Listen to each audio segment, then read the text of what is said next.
8 फेरों का 8वां वचन।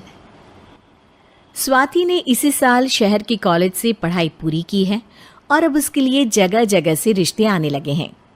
स्वाति से ज़्यादा उसके रिश्तेदारों को उसकी शादी की चिंता है, इसीलिए जो भी स्वाति के घर आता वो किसी नए लड़के की खबर ज़रूर ले आता।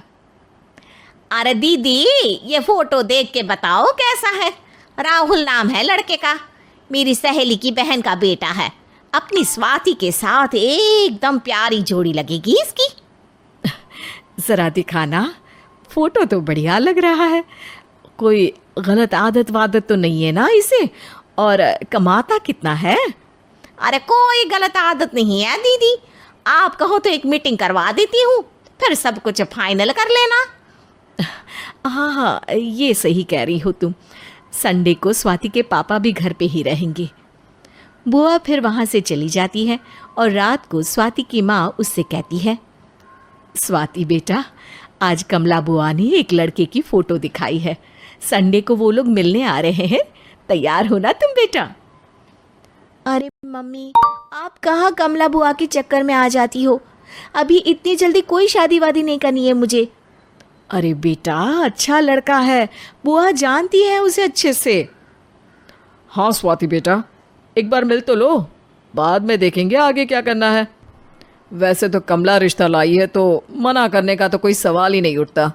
संडे की सुबह होती है और कमला बुआ राहुल और उसके मम्मी पापा को लेकर स्वाति के घर आती है। अरे आइए आइए भाभी, इसे अपना ही घर समझिए। इनसे मिलिए, ये मेरे भैया और ये मेरी भाभी हैं। नमस्ते भाभी जी, ये है हमारा लड़का राहुल, सरकारी नौकरी की तैयारी कर रहा है ये। वैसे आपकी बेटी कहाँ है? अरे स्वाति बेटा, बाहर आ जाओ। वैसे कितनी पढ़ाई की है स्वाति ने? जी, पोस्ट ग्रेजुएट है हमारी बेटी साइंस में। ये सब तो ठीक है, पर घर संभालना जानती है या नहीं? हमें कौन सी इससे नौकरी करवानी है, नौकरी तो मेरा बेटा करेगा ही।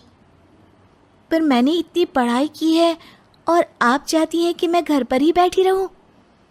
अरे स्वाति बेटा, ये बड़ों की बात में तुम कहाँ बोल पड़ी? हम सब देख लेंगे क्या करना है क्या नहीं। हम तो इसी बात पर विश्वास करते हैं कि घर के लड़कियां घर में ही रहे तो ज़्यादा अच्छा रहता है। वरना भाई साहब, आप तो आजकल के हाल जानते ही हैं, कितनी घटनाएं होने लगी हैं औरतों के खिलाफ।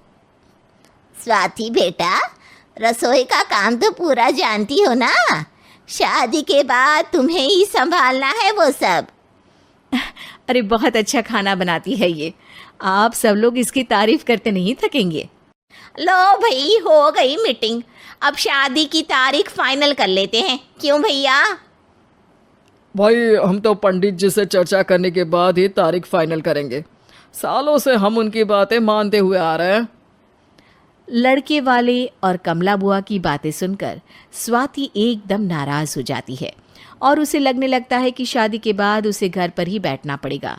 लेकिन घर वालों के आगे उसकी एक नहीं चलती और उसे शादी के लिए हाँ कहना पड़ता है। शादी का दिन आ जाता है और सब मंडप में जमा होते हैं।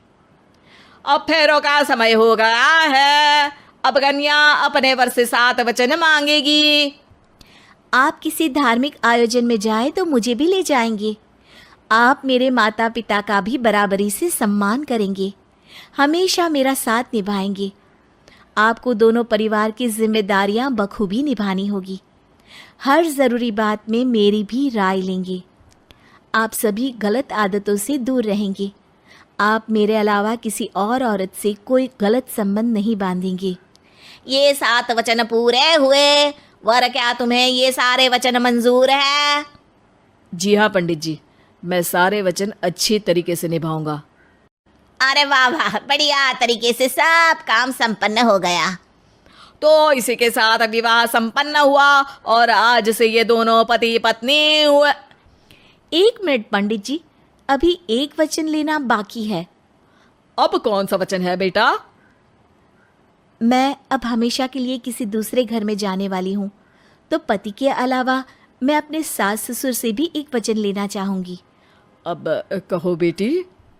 मैं ये चाहती हूँ कि मुझ पर किसी बात की कोई पाबंदी नहीं लगाई जाएगी।